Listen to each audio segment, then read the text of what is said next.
Prynhawn a croeso. Good afternoon, everybody, and welcome to this AHDB Welsh Strategic Dairy Farm webinar. Today, we'll be looking at maximising grass silage quality with our Strategic Dairy Farm host, Arthur Owen, who farms an autumn block calving herd up in Conwy, North Wales. We also have our technical speaker for today, and that's Dave Davies from Silage Solutions. And we're also joined by Nick Parsons, who is AHDB's Head of Dairy Development. I am Marie Powell, and I'm the Strategic Dairy Farm Knowledge Exchange Manager for Wales. And I'll start by outlining some housekeeping points. So all attendees are muted. All questions are anonymous, and you can ask any questions you like in English or in Welsh. Please ask your questions if you follow the question box on the right hand side of your screen, the arrow in an orange box, scroll down and you can ask your questions there. If you would like to collect Dairy Pro points for this webinar today, please enter into the question box your name, your farm name and your postcode, please, and say you would like to collect your Dairy Pro points and we'll organise that for you. We aim to finish this webinar at 2:15 today, and this webinar is recorded and will be available afterwards on the AHDB website and on YouTube. And if you're interested, please do subscribe and follow on the AHDB Dairy site on YouTube. So I'll start by just outlining what we're going to talk about today. So first up, we will hear from Nick Parsons about an update from us here at AHDB. Then we'll head over to our Strategic Dairy Farm host, Arthur Owen, about what's been happening at his farm since we last spoke to him in June. Then Arthur will give us a bit of an insight about his silaging system, about how he manages that. Then over to Dave Davies for his technical insight into how to maximise grass silage quality. And we'll wrap it all up with a question and answer session at the end. But please do send in your questions throughout and we'll take them throughout. So without further ado, I'll pass you over to my colleague Nick to give us an update from all of us here at AHDB. Thank you, Marie, and good afternoon, everybody. Now, those who were in early waiting for the session to start will have seen this, this slide, and what we're just trying to highlight is that we are embarking on a new strategy over the next 5 years.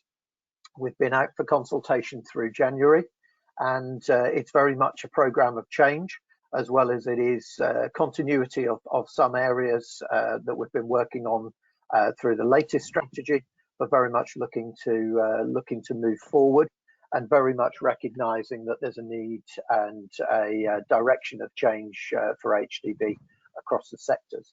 So if I could have the next slide, please, Marie. So in dairy, and the consultation will be taken into consideration on these areas, but very much looking to try and focus on the tools that we offer, and the independence of HDB gives us that ability to set up tools and services that can support farmers and levy payers and the industry. So looking at environment being a key area that's going to be on focus as we come out of COVID and moving forward, very much focusing on the genetics piece and the health and welfare of animals, and in our case the dairy cows and calves. Continuing on, pushing on with this strategic network, and I'll talk about the farms within that in a moment or two. And then a large part of what we're going to be doing, as we continue to do through the Milk Your Moments and the latest Eat Balance campaign, is very much talk to the consumer and engage with the consumer about dairy, and improve the attitudes of people to dairy itself. Thanks, Marie. And click another if you would. Thank you. So very much that strategic network has continued to build through 2020, and we're at 22 farms now across England, Scotland and Wales. And we continue to communicate with levy payers and stakeholders through the webinars like today, And that's been a strength and very much a stretch of the people we've communicated with over the last year. So we've dramatically improved or increased the amount of people we're touching, and that's in no small part the support of Arthur and the other strategic farms in trying to engage still whilst we've been off farm through COVID. That opportunity, and it's been a stretch for the knowledge exchange team. On the right hand side is representatives out of that team. Like Marie, we've had to all move forward and learn a new way of working, but also very much, as I say, thanks to Arthur and the rest of the strategic dairy farmers who have engaged with this a very different way to what they'd signed up to. It's fair to say with regards to communicating with other farmers. Thanks, Marie. So it's very much a changing world that we continue through with the strategic farms. So some are now coming to the end of their 3 years over the next 6 to 9 months. So it's one of we need you to join the crew and to sign up. So if you're interested in benefiting, as I hope Arthur can say that he's seen support and like today with Dave, people talking about his business, supporting his business and discussing areas. If you're interested in that kind of engagement with AHDB, either contact us directly through the website or alternatively put in your feedback in the end of the session when the questionnaire comes up that you're interested, and we'll make contact with you. Those circles are areas where we're especially keen to try and recruit in the coming months.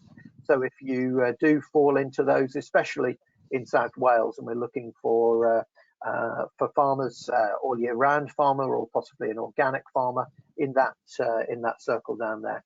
We're also interested in talking to people about the environment, and an idea is to consider whether we have specific environmental strategic farms as well. So another area of interest. So if you are interested and keen to know more, please do make contact. Thanks, Marie. So my last slide is around the KPI Express tool, and I'm just trying to flag that the opportunity is there, as we do with the strategic farms, is to give you the opportunity to benchmark yourself against other farms and targets. The KPI Express tool allows you to measure just one KPI or up to 9 different industry agreed targets. Stakeholders are supporting us in this and taking it out to farm, along with government, are very keen as the next step to the basic farm basic payment scheme. They're very keen to look at the way that benchmarking can help them give that support through to farms. So we've had many conversations around that lately. So make contact with the Knowledge Exchange Manager if you know them, or head to the website. If you go onto the website and end up on the dairy landing page, that red circle there highlights the area where you can click, and it's easy as that 1, 2, 3 that you hear about. It's a very quick registration as number 1. 2 is inputting basic data, or if you have your target figures already, you can input those. And then 3 is understand where you sit against the target, and also then the opportunity to click through to improve, to find out how you can improve and engage with AHDB information, webinars, and other details that can help you find a direction around that KPI and be able to improve. So I'd urge you to join the hundreds that are already there, that have started that process, and go into it and have a look. Thanks very much, Marie. Brilliant. Thank you for that, Nick. Right, we'll head over to Arthur, our strategic dairy farm host at Bodysgaw Isa.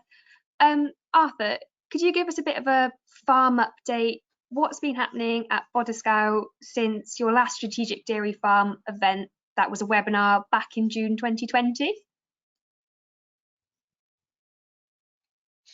Yeah, of course I can. Good afternoon. June 2020, and then we did the second Kurt's 10 end of June, early July, and the third cut was in mid-August probably. And we also did about 40 acres of whole crop as well in between that. The cows were dry over the summer. We start calving here on 1st of September. We calved just under 400 in about 10 weeks. So we finished mid-November, and we had 85% calving in for 6 weeks. Since then, they've been milking quite well. I don't feed them any silage until beginning of September. And the reason I'm doing that, if I started feeding silage in September, they wouldn't graze, and there was plenty of grass outside at that time. So that's what I do every year, really. I don't start feeding silage until beginning of October.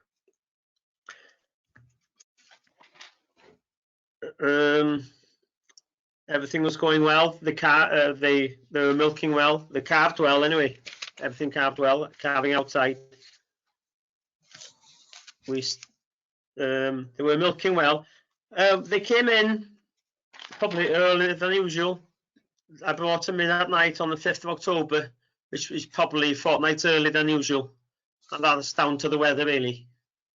But they still went out in daytime until 29th of October, and that's probably a fortnight earlier than usual.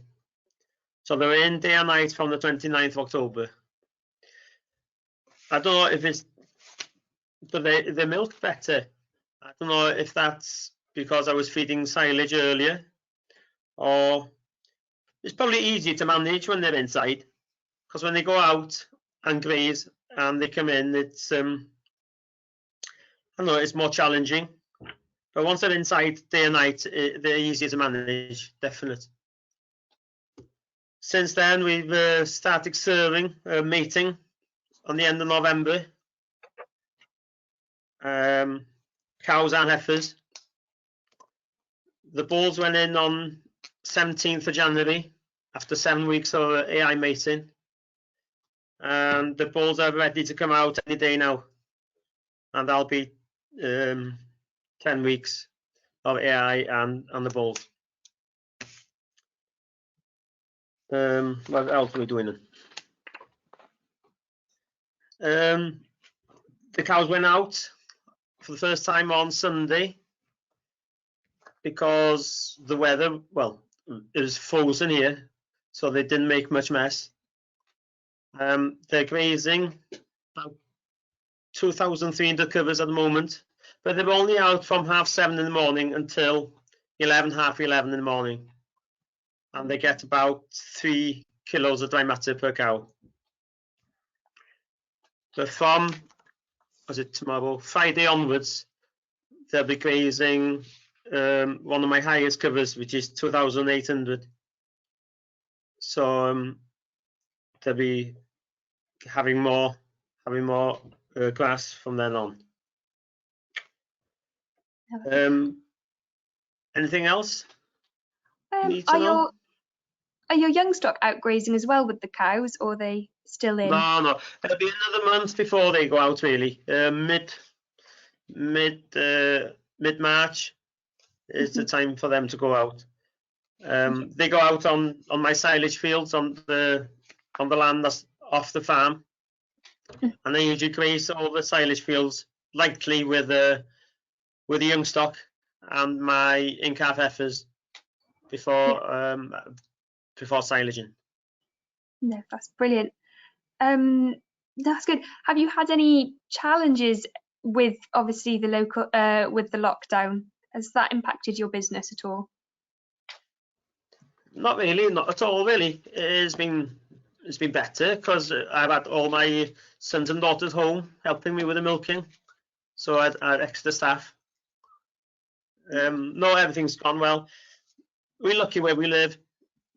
We're out of the way.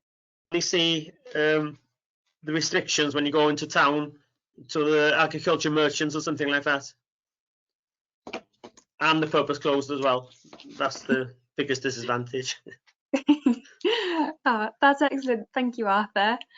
I guess we'll pop over to talk about your silaging system at Bodysgaw.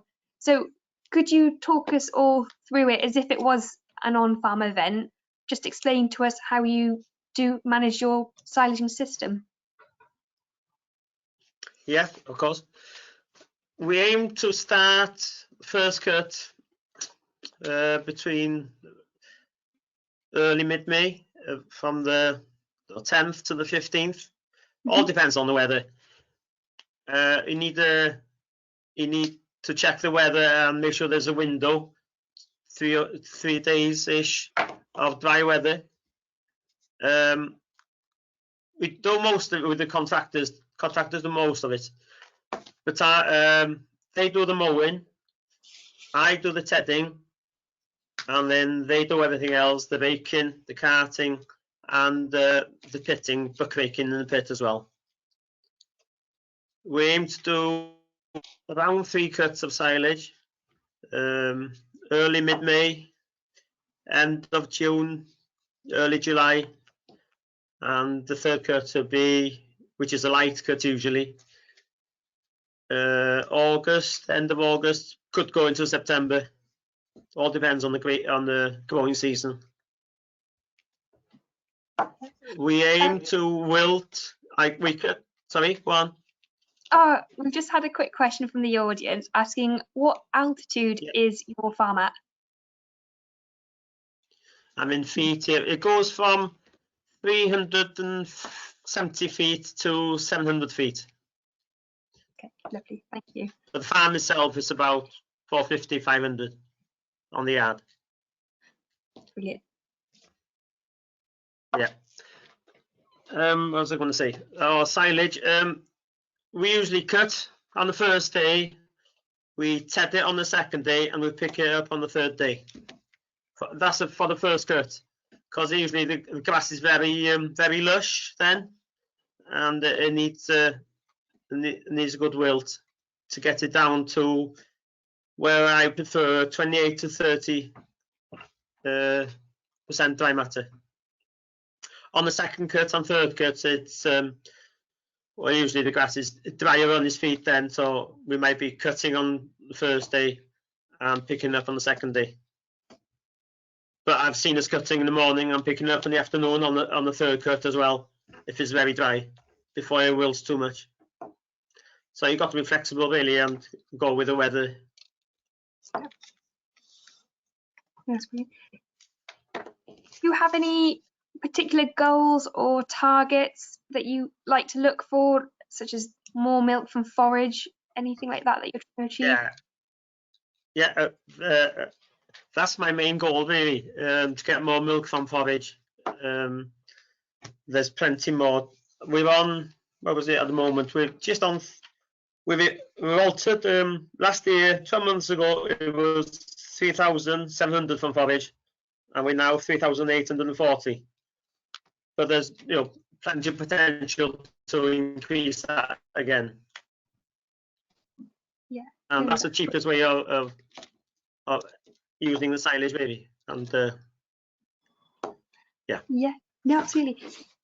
Do you have any records of your grass growth? Because you obviously plate meter. We don't measure the silage ground. We measure the weekly measure on the grazing platform, and we do somewhere between 14 and 15 tons per hectare. But it's less than that on the silage field, I'm sure. Yeah. I've got no record of that though. I'm just guessing it is. Yeah, no, that's perfect. And is it the 2 clamps that you have on the farm for storing? It's 2 clamps, yeah. We aim to put a layer of whole crop on all the clamps. So ideally is 1/3 whole crop, 2/3 silage. But it doesn't always work like that. But that's my aim in a way. Yes, yes. And we feed the silage out with a Keenan in the winter. I forgot to say that. So that's spot on. is that whole crop coming in the same time as your second cut, or is it opened up again? I try. Well, it's usually a bit after the second cut, Yeah. but I try and do probably 40 acres with it to go on top of it before, Okay. in case I don't get third cut. Because I've seen pheasants making a hell of a mess. They can smell the whole crop through the silage sheath. At least you can shoot the pheasant and eat them, unlike rats that some people have a issue with. You don't shoot them on the silage bit. No, no. Brilliant. Quick question from the audience. Do you reseed much on your farm? Yeah, we try and reseed every 10 years. A field, once you reseed, depends on the seed you put in. A field should do 10 years. I've got fields down now, it'll be down 17, 18 years, but on the grazing platform, but they're still producing. And because you measure every week, you know how much they produce. But okay, 17 years, yeah, is coming to the end of their lifetime now, and they're due to be reseeded again. Yeah. Another question for you, Arthur, from the audience. So you usually take your 3 cuts of silage. Do you consider taking more cuts more frequently and more regularly? Probably depends. We need top quality silage anyway. Because I'm an autumn carver, I depend a lot on the silage in the winter. And if you're making silage, you might as well do the best silage you can. I know that's got to do with the sward, with the timing, and the way you get it in, and the clamping it as well. It's a whole package to do good silage. But that's my aim, to do better silage. And if I'm advised to go and do it earlier and more cuts, yeah, I'll do that. I'm here to learn, really, with everybody else. Yeah, no, that's spot on. I've just got another question. What breed of cow do you keep, and has it changed to suit your grazing system? Oh, it's changed from when we started grazing, when was it, 20 years ago? But over 20, probably 25 years ago. We were on Holsteins like everybody else, and we were turning them out. But they don't graze as much, or you got to look after them a bit more. We're now on Friesians, and we're using crossbreds on heifers, and we keep them, crossbred is a Jersey cross on the heifers, and the reason we use that is for easy calving. That's the main reason. Yeah. But when you milk them, they graze like they're born to graze, really. That type of cow. It's hard to explain until you see one. Yeah. They're very good grazers. And do you ever face any common challenges with silaging? Is there any bottlenecks you're quite hoping to eliminate? I don't know. Like what? What are you thinking of? I'm just curious. Well, you're obviously very weather dependent, but your land type, do you struggle to get out and take good cuts and things like that, and timing with getting contractors out? Timing with the contractors is not bad. They're very good with us, very good. But you got to phone them the week before to check that they're available. Don't phone them the day before. You've got no chance. You've got to plan with them and work with them, really, and with the staff, and make sure you've got plenty of staff and everything's ready for them, ready to go when you start cutting. I haven't used any additive before now, not on the silage. I use on the whole crop, but not on the silage. I'm just, it'd be interesting to see what Dave Davies has to say about that. Yeah. What advice? That's brilliant. And just one quick question from the audience. When do you aim to get your first fertiliser application out in the spring? When it warms up enough, usually March-ish, early mid-March. We used to go out in February years ago, but I don't think we saw much benefit in that. It was just a craze. I don't know if it was warm enough in February, maybe we should, but it's usually mid-March, and with probably 25 kilos all around the farm, just to help it along. No, that's brilliant, Arthur. I guess haven't got any more questions at the moment, but as they come in, we'll take them on board. So if you're happy, shall we move over to Dave for his insight on maximising grass silage quality? Yep. Lovely, thanks.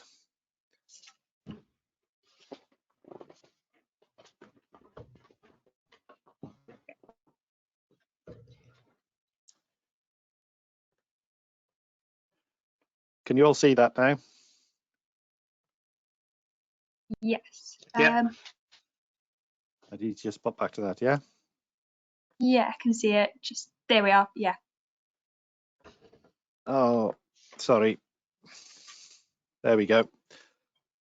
Good afternoon, everybody. It's lovely to be here in my living room again. It would be much nicer if we could be in front of a clamp face with Arthur, looking at his silage and discussing it face to face.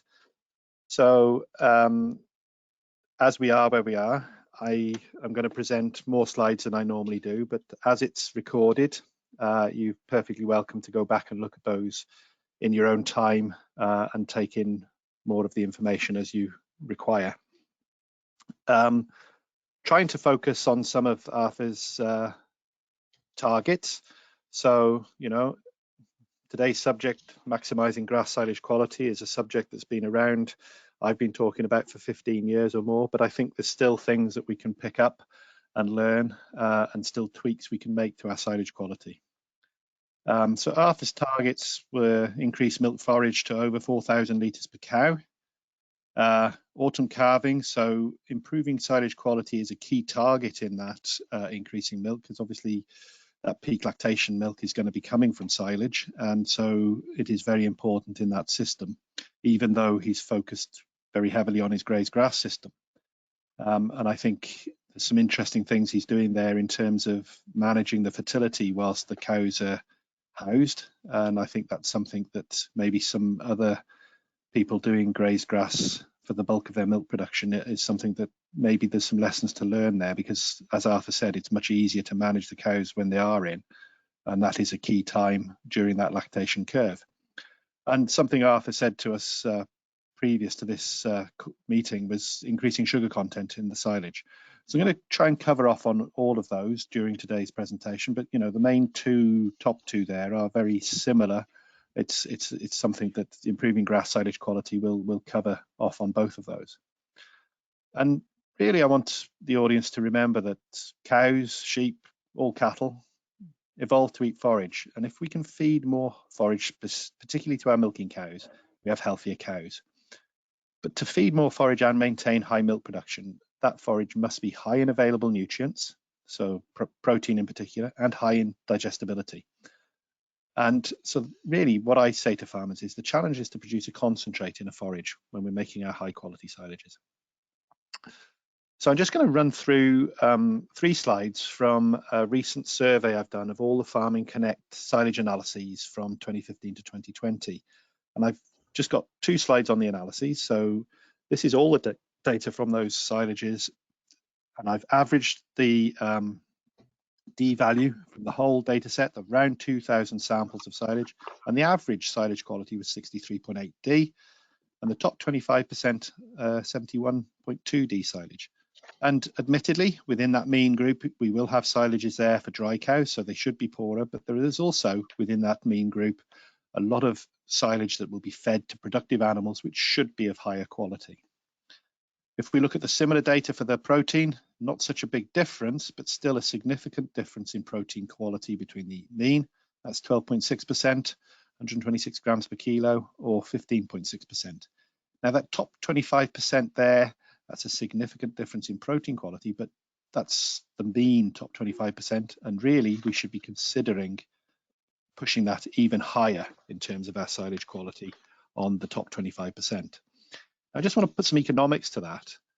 The best 25% compared to the average would, if you take book figures on intakes and ME to produce a kilo of milk, produce 2.2 kilograms more milk per cow per day, fed the same amount of silage.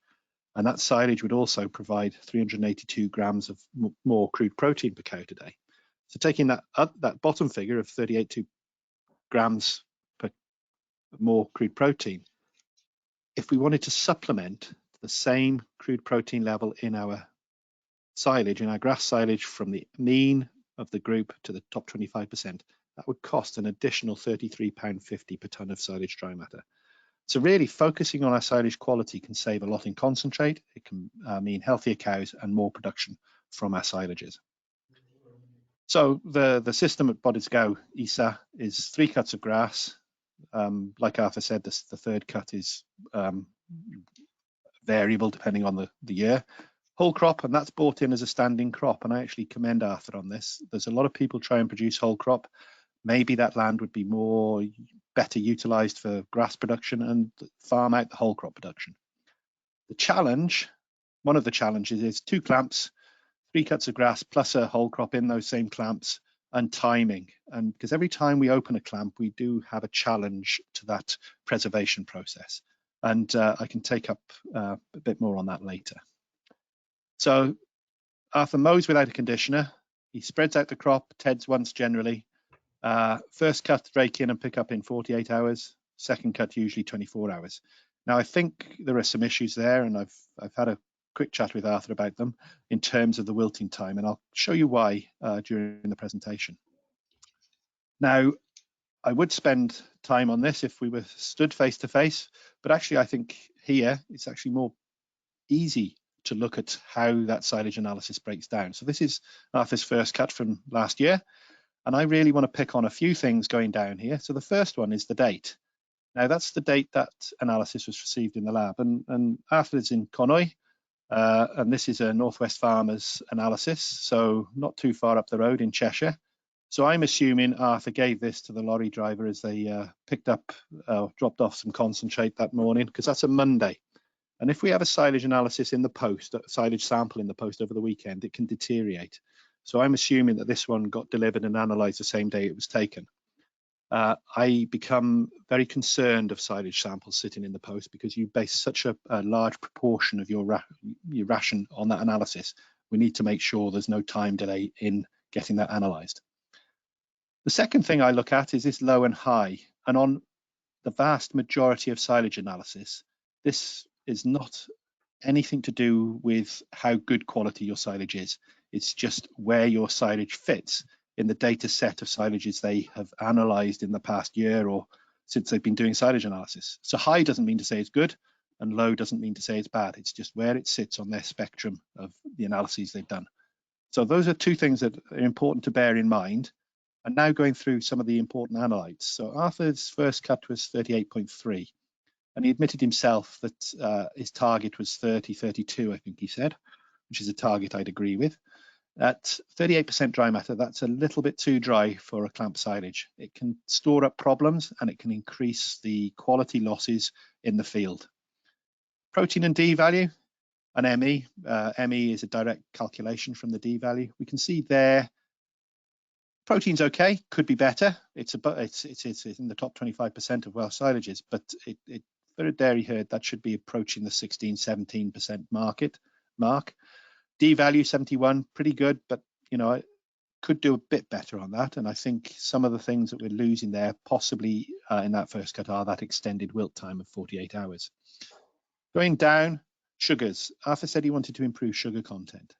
Now, sugar analysis by wet NIR is actually quite poor in the UK.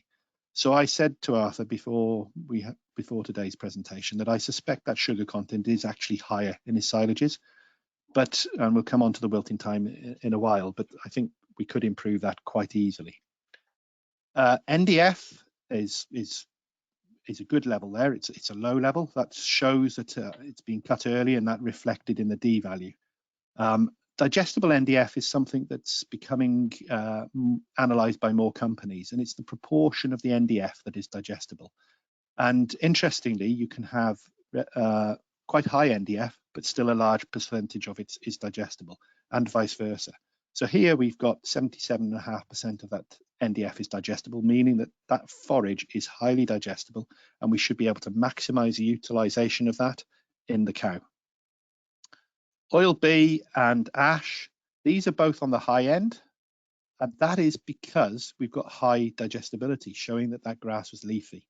When the grass is leafy, we have actually more minerals per kilogram of dry matter because it's closer to the fertiliser time, it's still leafy, it's not gone to stem, and the same for the oil. So it's, you know, a lesson here is that we should be analysing for minerals with all our grass silages, because when we've got high D value, we've got more minerals within that grass inherently, within that silage. And then lactic to VFA. Now, these are related to the dry matter. So it's very difficult to say whether we've got high lactic, low lactic, because it depends on the dry matter. And when we have high dry matter silage, we'll have lower levels of the lactic and the VFA. So I actually do a calculation from those to look at the proportion of lactic to VFA.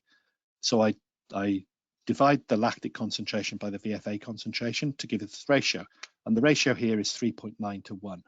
And that proves we've had a very good fermentation, very good preservation process, because we've had a higher level of lactic, a lower level of the undesirable VFA. So we've had a good fermentation. So that's really that silage analysis in a nutshell, the important things I've picked out there.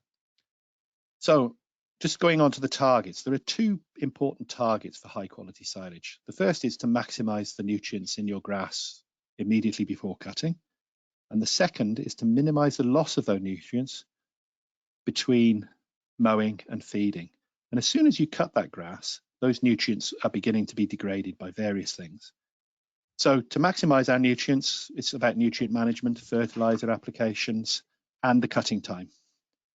In terms of minimizing the loss, it's reducing the plant activity, because the plant is still alive when you mown it, so it's still respiring, and the microbial activity, particularly things like enterobacteria, clostridia, yeast and molds, the things that degrade those nutrients into undesirable products that reduce intake and reduce quality. So my targets would be a crude protein in a grass silage of 17% and an ME of 11.5, which is 72% D or above. And they are quite stringent targets. And if we look at them first, look at the crude protein is just a measure of nitrogen. Nitrogen multiplied by 6.25 gives you your grass crude protein. It's not true protein, but starting with a high crude protein is a good place to be. If we have too low a level of crude protein, we need to supplement with concentrate. So we're making less use of our forage in our system. Too high a crude protein level in grass silage, and that challenges the fermentation. That's because we've got nitrate N or urea N residual from that fertilizer, which reduces the speed of the fermentation in the silage. So like I said, ideal is 17 to 18% crude protein in a grass silage. Now, we can talk about the absolute fertilizer application. I don't like doing that because each farm's different, each field's different, and you should be, you know, looking at your fertilizer and slurry applications field to field in terms of what the crop needs. But I just want to run through this calculation quickly. So I've assumed a yield, a very relatively low yield, 5 tons or adequate yield of 5 tons of dry matter per hectare of silage removed. Now, if our crude protein target is 170 grams per kilogram of dry matter, then we need to convert that back to nitrogen. So it's 170 divided by 6.25 equals the total nitrogen per kilogram of dry matter removed. So that's 27.2 grams. And then we look at the yield. So that was 5 tons, and we multiply that by our yield. And that actually means that we removed in that 5 tons of silage, if we hit that target, 130 kilograms of nitrogen per hectare. Now that's just showing how much you removed, and that nitrogen for the next crop needs to go back there so that you can actually get that crude protein level. Now I'm not saying that it all needs to come from fertilizer or slurry, because you will get some from natural soil processes and also from rainwater and thunder and lightning and that sort of thing. But it just shows you how much nitrogen you need to have available for that plant to grow properly. So how do we gauge this? Well, I quite like a pre-cut analysis for one reason, and it's actually to give you information on your crude protein and nitrate N levels. It's not about deciding whether you should cut this week or not, but it tells you about the fertilizer regime you've had in terms of your nitrogen. There are many things you'll get on a pre-cut analysis. Some of them I think are less useful, but these two I think are very useful. So with a target of 17% crude protein and 0.15% in the fresh matter of nitrate N, if we go above 0.15% in the fresh matter, we're actually having a chance of a poor fermentation.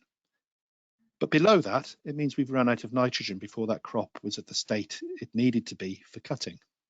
So if you've done your pre-cut analysis and your analysis is 14% crude protein, 0.05% fresh matter nitrate N, then you could have added more fertilizer to improve that crude protein level without hitting that target or without going above that target there.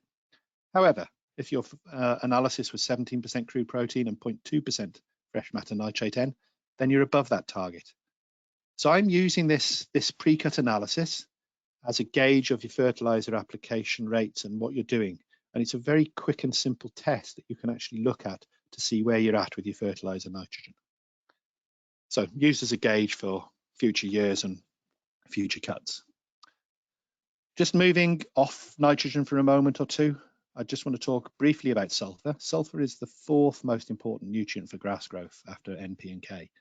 And sulfur emissions in 2008 were only 10% of that in 1980. And that's due to industry, heavy industry, cleaning up their act.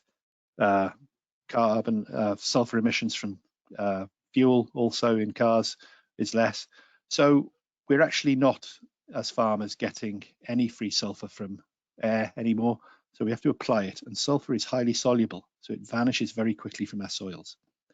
So a nitrogen to sulfur ratio of about 12:1 is what a grass needs. Methionine and lysine are essential amino acids, and they contain sulfur. If we haven't got enough sulfur in our grass, we will not produce a higher level of crude protein. So if our N to S ratio is 13:1, then sulfur fertilizer would be beneficial. And how to do your analysis is you send a fresh grass analysis, a 2 to 3 inch regrowth. It has to be the grass because soil doesn't tell you enough. And then you look at the nitrogen to sulfur ratio and calculate on where you're at with that. So just going back to, we've done the nitrogen. If we take the same yield and look at the sulfur ratio, the ideal was 12:1. If sulfur is not limiting, then in that above example, we removed 11.3 kilograms of sulfur per hectare. Just again, to give you a gauge of what sulfur you're removing when you're making your silage. Now, ME and D value. How can we improve these? Well, the starting point is good for grass varieties with high D value. So Arthur said he had a reseeding program. Grasses should last 10 years. I agree, they should. But if we improve our grass varieties, we select from the highest D values on the list, we can have an effect on that. On some farms, that'll be marginal because it does depend on your the persistency of the grasses and your management. And Arthur's measuring that in his grazing fields because he knows his yield is not dropping. So it's a good technique. I would argue we should start to measure silage yields as well. And I think contractors, as they get bigger, should be investing in trailers that can now weigh silage or grass as it comes in so that we can have a better gauge. And obviously some of the modern forage harvesters can do that for you. A more important point is that we have mixes in our fields that are grass mixes which head at a similar time, so that we're actually hitting our yield and quality target at the same time. And obviously a key point there is cutting time, and this has the biggest effect.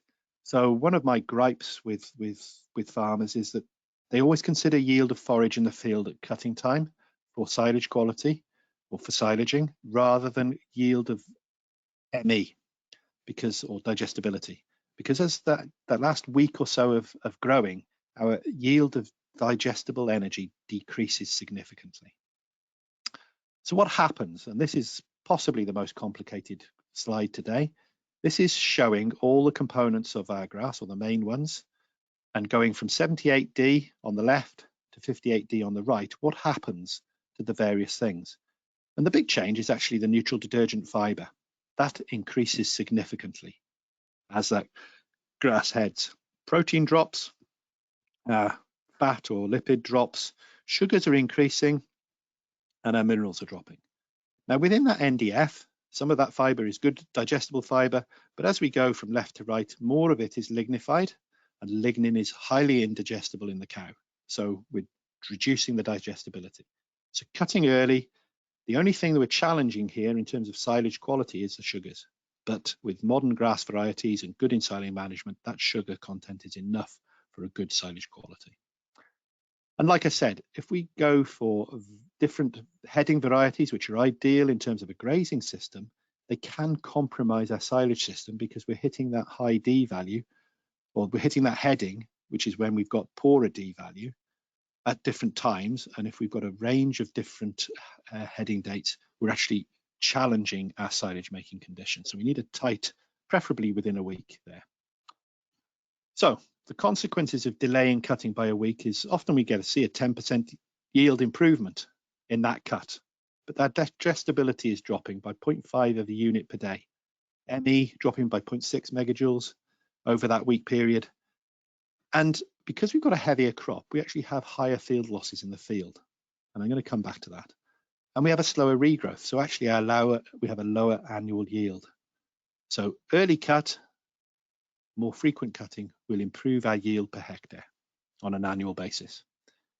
Now this is a real farm. It's actually a German farm, 300 cows, and this is the bulk milk tank daily milk production figures.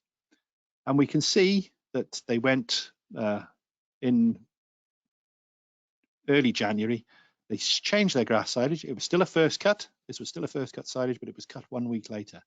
And initially they had over a 500-600 litre milk drop on day one. That gradually improved and reduced, but overall that was 300 litres bulk milk tank per day less than with the earlier first cut, showing in effect 1 litre per cow per day, showing the importance of these early cut grass silages to maintain yield and quality. The other thing that we do when we cut later is that we actually increase our NDF content, like I said, but our dry matter intake decreases when we have increased fibre content. And so what I like to say is that more fibre, that's less nutrients in every mouthful the cow eats because it's less digestible, but also they can eat less, so less mouthfuls. And we multiply these two together and we have a double whammy with poorer utilisation of silage, and therefore we need more concentrate supplementation. We have a larger proportion of the ration as concentrate, pushing the boundaries of what's healthy for the rumen, improving some of the production diseases. Acidosis is more likely, and other things. And we have a slower annual regrowth, so a lower annual yield. So this silage quality is so crucial in improving the bottom line and milk from forage. Now, Arthur wanted to improve his sugar content, so I'm going to put a ballpark figure up for what research suggests for an untreated silage, 3% in the fresh matter sugar to make a good quality silage. So I now have a question. So in a minute, you'll be able to answer this question. What is the most important factor to increase the sugar content of silage? Is it 1, time of day when mowing? 2, the length of the wilt? 3, dry matter content of the silage, use of an additive, or none of the above?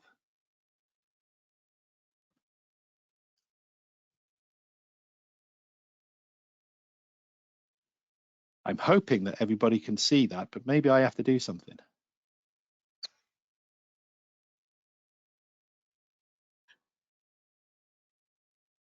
Once everyone's popped their votes in, I'll think we'll see the answers then and get you to discuss them, Dave.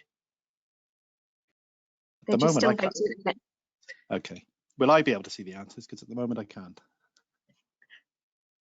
Give it a moment. If you can't, I'll just read out the proportion. Okay.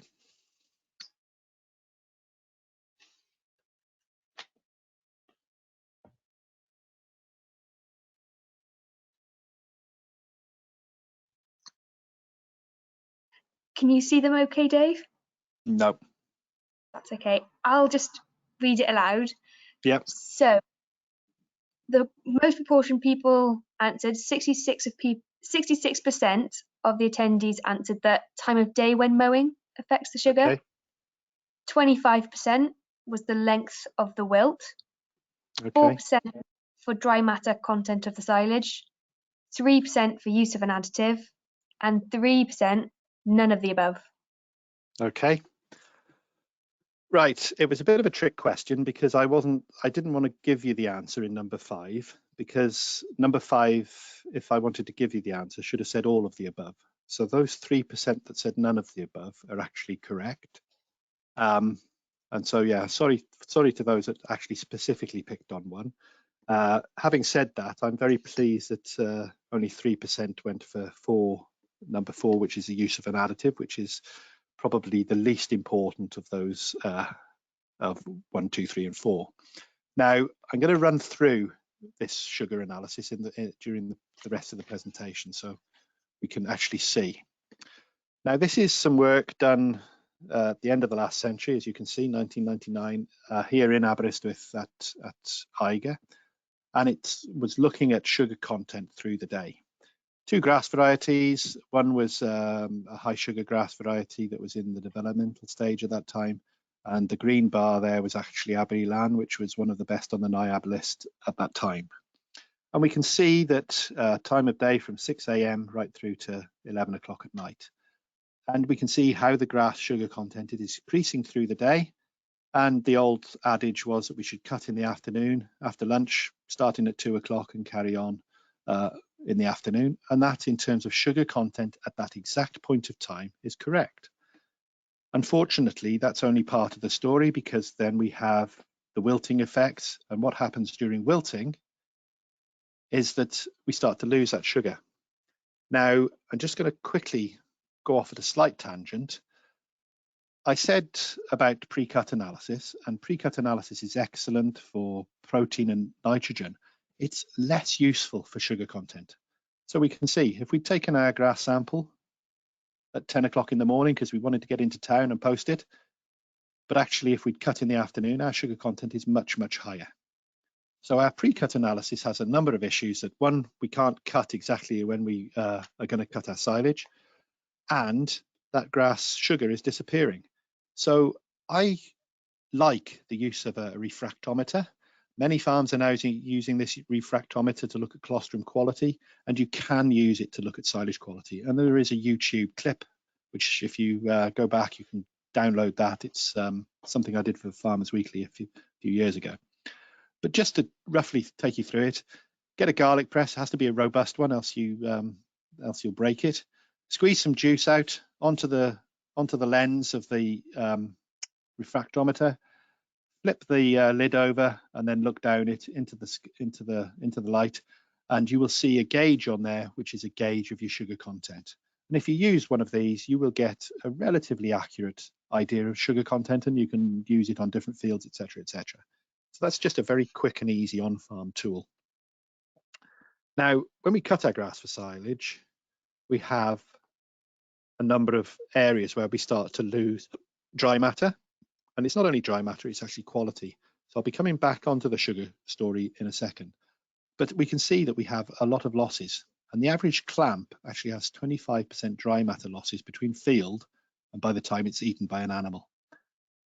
Field losses, filling, fermentation. Effluent is the only one we can reduce to 0.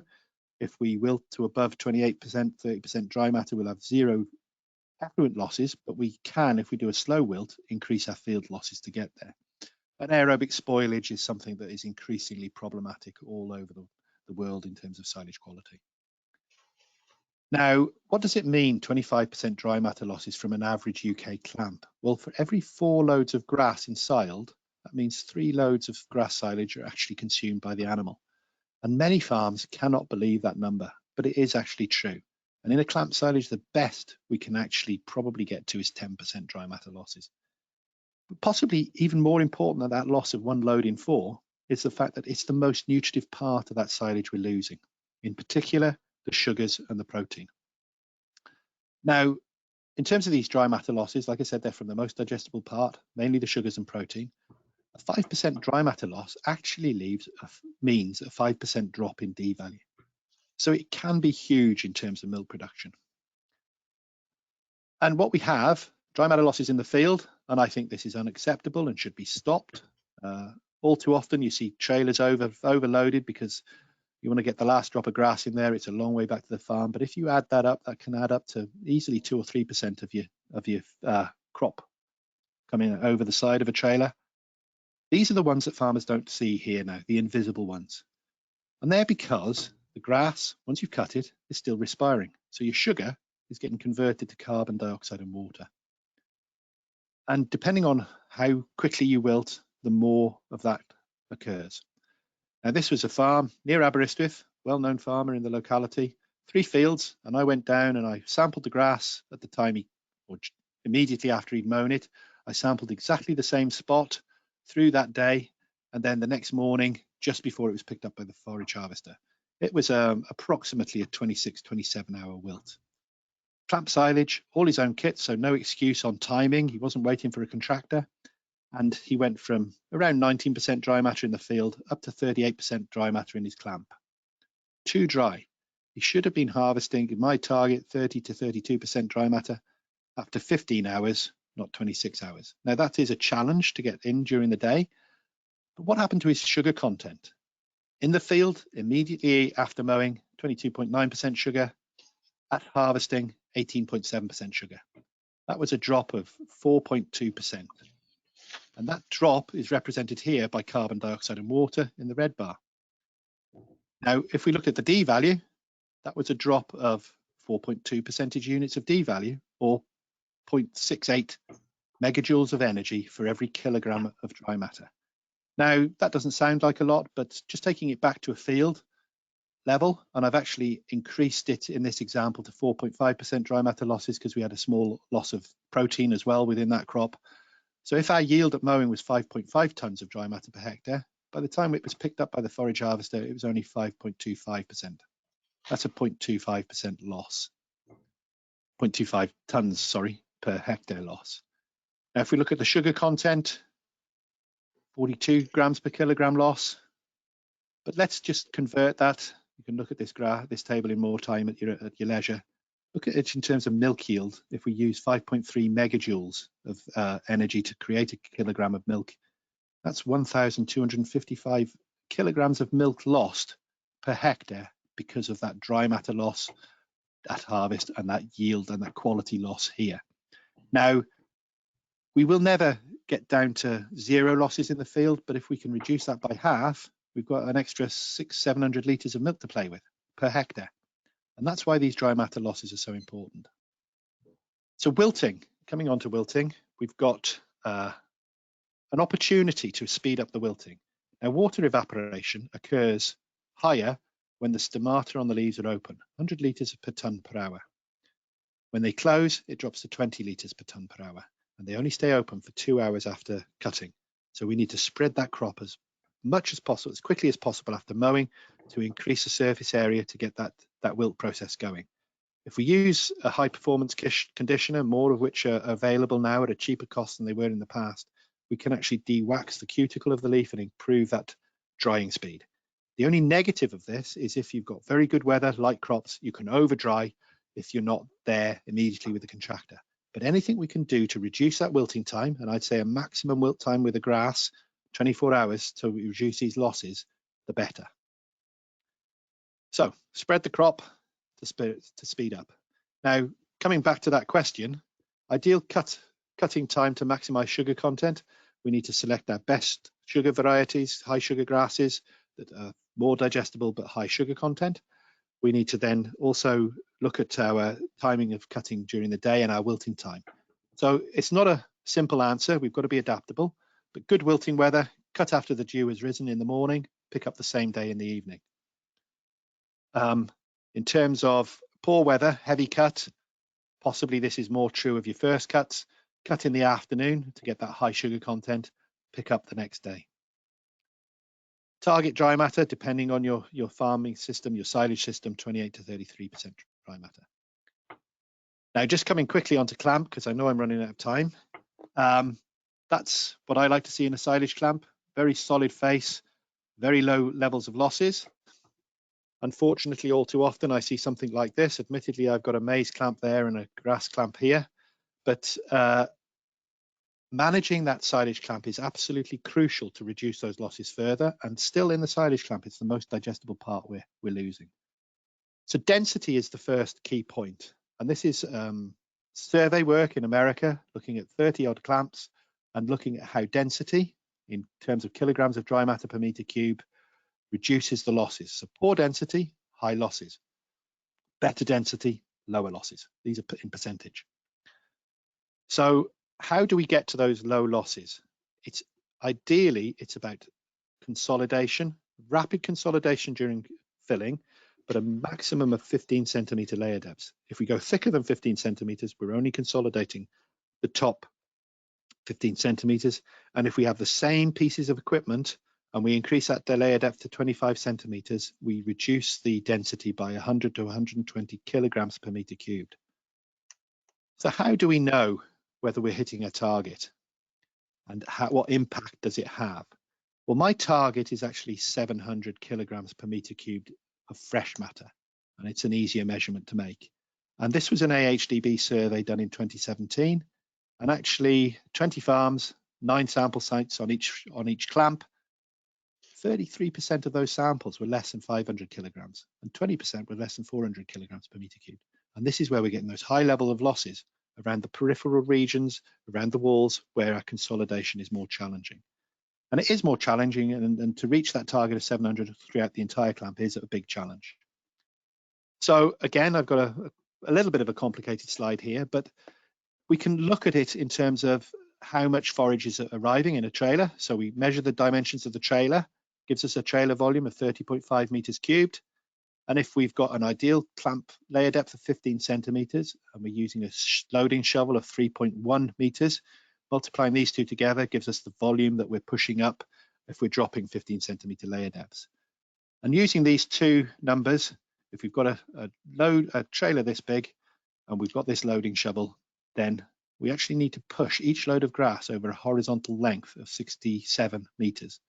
It's just a quick gauge, so if you can measure those things on your farm, you can see whether you're layering that out equally. And it's equal that's important. And then finally, last point, sheeting correctly. Many farms in the UK are sheeting well, but could we do better? And I like to see the side sheet coming down to 0.5 meter on the floor. Then when we fill the clamp, we pull that side sheet in. Ideally, we should have a cling film or an oxygen barrier film underneath that, and that does help. And then top sheet on top. And on many farms I go to, there is a gap like this between the top sheet and the side sheet, and that's letting in oxygen, reducing our quality. So ideally, we should have gravel bags touching all the way around the side so that no air can get in, no air can get out. Marie, how much time have I got? You've got about 7 minutes. I think you're all right for now, Okay. Dave. So additives, very quickly, they're the icing on the cake. They won't make a poor grass into a good grass silage, and they can make a good grass into better silage. And the key is, in terms of fermentation, to improve the speed of that pH decline to preserve the nutrients. Now, there are different types on the market, and I'm not going to give you which is the best product because there are many good products and there are many less good products on the market. What I will say is that the homofermentative inoculants are the ones that have been proven time and time again. So ones containing L. plantarum and pediococcus. Lots of literature, lots of scientific literature showing that because they produce a rapid fermentation through the production of lactic acid, they improve animal performance. Whereas heterofermentative inoculants have come on the market to improve aerobic stability. They produce acetic acid as well as lactic. And that acetic acid inhibits the yeast and molds that causes heating during feed out.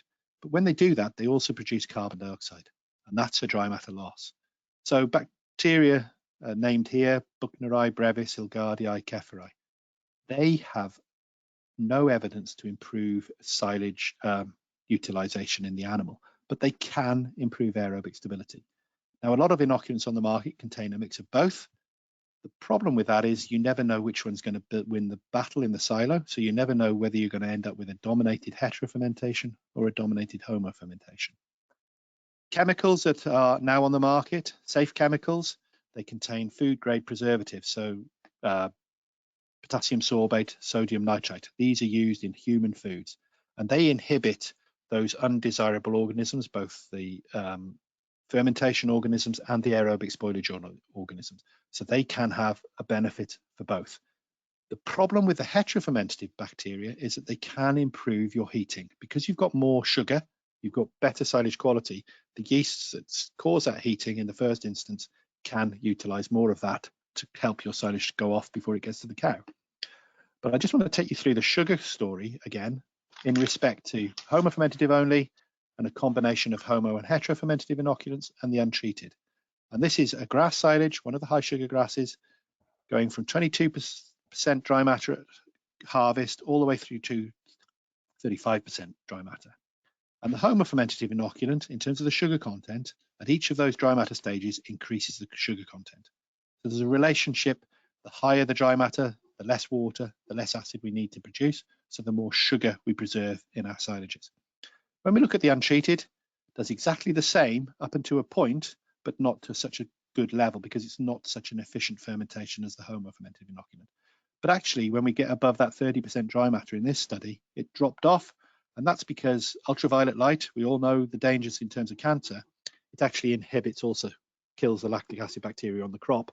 So we end up with a poorer fermentation at that higher dry matter in terms of sugar preservation. Now, where we have the combination of the homo and heteroferm inoculant, and this was an inoculant that was available on the market when this trial was done, all that sugar disappears. And that's because that heterofermentative inoculant is very inefficient at bringing down the pH in the silo. So you end up with an extensive, longer fermentation using all that sugar up. And that's the reason why I don't like these in terms of improving your silage quality, because they might improve aerobic stability. They've done that because they've taken a lot of the nutrients away from that silage. So just in conclusion, we need to focus on compaction, particularly the walls and the top, the most difficult parts to compact. We need to do that compaction as quickly as possible to remove the oxygen as quickly as possible, but to do it to an adequate level, because if we have poor compaction, when we open the clamp, oxygen can penetrate deeper. And we need to seal properly so that we can keep that oxygen out once we've got rid of it.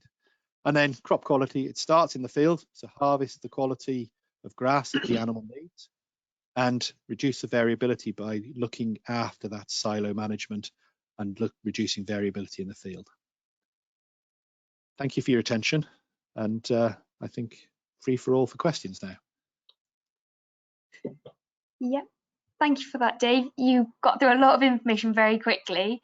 So yeah, we go on now to our question and answer session. If you could both pop your cameras and mics on, and I'll just share my screen. Am I still now. sharing my screen? Not. No, over to me now. So I've got the first question for you, Dave, which is interested in Dave's figures for nitrogen and sulfur in fresh grass pre-cutting. Does he have figures for grass and clover swards? Well, in terms of the actual numbers? I think so, yeah. So, yeah, there are a whole range of figures. So I could quote farms that are doing it right, farms that have missed the targets. So they will range from 14% crude protein right up to 22% crude protein, and nitrate N figures down as low as 0.03% in the fresh matter, right up to, in some occasions, I've seen figures of 3% in the fresh matter. Obviously, I see the extremes because farmers only send me their results when they want to have a chat about it. Your problem with your clover, there's two things on clover. One, really shouldn't have a problem with nitrate N because you should be using less fertiliser. But secondly, some of the labs will be analysing that by NIR, and if they analyse that clover by NIR, it will be underestimating the crude protein. But just to come back to my target I set today for 18% crude protein was for grass. If you've got a clover-rich sward, I'd be more than happy to see 21, 22% crude protein. And then another question for you, Dave. Would NIR be better than wet analysis for silage analysis? That's a whole discussion for another 3 or 4 hours. But I would say if you've got an unusual crop, and when I say an unusual crop, anything that's not pure maize or pure perennial ryegrass, then NIR could give you a more accurate analysis for your crude protein. And that's because the NIR is a prediction. So if your type of forage is not in their prediction database, it will not give you a good analysis. The problem with wet chemistry is that a lot of the labs have a high turnover of staff. Wet chemistry is quite a complex process. They need to be well trained. So actually your wet chemistry can be inaccurate as well if you pick them on a bad day, or they've been in the pub the night before till 2 o'clock in the morning and then come into work. So, you know, there are swings and roundabouts, but what I advise farmers is if they've got anything with clover, legume in, do a crude protein by wet chemistry, but it's going to cost you £25 a sample, whereas your NIR is 12 quid a sample. But if you're basing your protein ration on it, that's going to cost you thousands in over supplementation, and it will be over supplementation because it's always underestimating. Thank you. How do you stop clamp spillage in leafier crops? Okay, so clamp slippage is generally an issue where you've got high quality but also wetter. So if we are looking at, so the first thing is to try and get a drier silage. If you're suffering from clamp slippage year in, year out, you want to have a target of 32% dry matter and get there as quickly as possible. But in the relatively recent piece of work I did for AHDB, which was survey again, I found that there was inconsistencies in density up the clamps. And those farms that had slippage problems, most of them had poorer density in the bottom third of the clamp.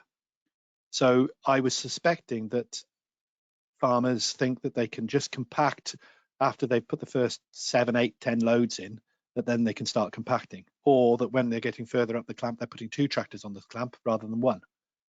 That's a mistake. We need to consolidate consistently throughout, because if you like, it's like putting all the bricks in your wall in the bottom 5 layers, one on top of the other, and then deciding because you're getting a bit higher, you need to bind them in.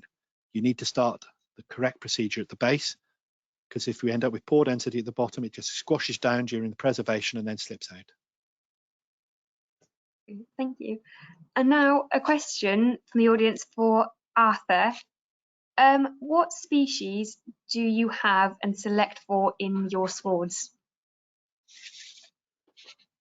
As Dave said, all coming to head at the same time. That's the main thing for a silage sward anyway. Because then you can cut to the same, all the same week or same few days, and they'll all be in the same stage of growing. Brilliant. Do you have any clover at all? Do you try to include it? Not too much in the silage swards. I've got clover in all my grazing swards. But I put some red clover in this year. Well, last autumn really, on the reseeding on about 30 acres. So that'll be quite interesting now, from now on, to see how that goes. And that's in your silage swards? Yeah. A question for you, Dave. So a mower conditioner, do you want grass conditioned as much as possible to allow maximum grass wilt within the first 2 hours, or can you condition it too much and damage the grass? With a grass only, then I would like it to be conditioned as much as possible. If you've got clover in the sward, then you need to be careful you don't over condition, because it's the clover leaf is very vulnerable to conditioning. And what happens is, as it dries, if you've over conditioned it, it shatters and you leave the leaf in the field, so you end up with low D value, low protein silage, because all the leaf is left as the next fertilizer for the next growing crop. And another question, how many days pre-cutting should you apply nitrogen? There is no hard and fast rule. I'm going to go away from years of advice that it's 6 weeks. It depends on how much you're putting on. And a lot of if you've got a new reseed, that grass is growing to a higher yield than probably what you had on before. So it will be more nitrogen hungry to get to the same crude protein level, because you're getting a more yield. So I'm not going to say there's a hard and fast rule. There is a hard and fast rule of 2 units per day, but that's assuming ideal growth conditions. And it's also assuming, or 2.5 units a day, but it's also assuming that you've got a variety that was around 20, 25 years ago, because the newer varieties could be more able to take up more protein. But I think it's more nitrogen. I think it's important that more farmers do this pre-cut analysis to look at that. But there is no hard and fast rule. And you can online get pieces of equipment that can measure nitrate N in grass, just like I showed you for the sugar. So you could actually do your own on-farm analysis of that too. And another good question here from the audience. If you have to do many cuts of grass into one silage clamp, what is the best way to do this practically? So ideally, you've got many pairs of hands just at the point where you're going to bring that first load into your clamp. So you don't unsheet that clamp until the first load is almost there. Ideally, that should be practically, you want to do it as close as possible, but never the day before. And I know farms that do it the day before, and that's a mistake. Then with that first load, you should go on 30 centimeter layer depth, not the 15 I recommended. And you should push that up in front of the tractor wheels as you're going up until you've got a layer all over, and then you can start rolling. Driving a tractor on the clamp on the silage that's already fermented is a big mistake. You just introduce a lot of air and you have a band there of poorer quality silage when you open. So those are the 2 key things. Opening as little time as possible before the first load goes on, and putting grass in front of the tractor wheels as you drive up that clamp, and then sealing quickly and properly afterwards. And just a note on the oxygen barrier films, I would use those on the first cut, and then on the second cut, and you can reuse that. Just take it off carefully. Brilliant, thank you. I think we'll just part of the question and answer session and move on and have a bit of a wrap up. So I just wanted to point out today that this webinar was jointly delivered with Farming Connect, and Farming Connect have a range of advisory services on offer to Welsh farmers and foresters. They have one-to-one confidential advisory services for both business and technical farm advice that is 80% funded, and that can be looking at business management, succession planning, to forage and soil analysis. The application window is now open for any Farming Connect registered farms, where you can receive up to 80% funding for certain training courses. And if you want to find out any more about the Farming Connect services, please get in touch with your local Farming Connect development officers.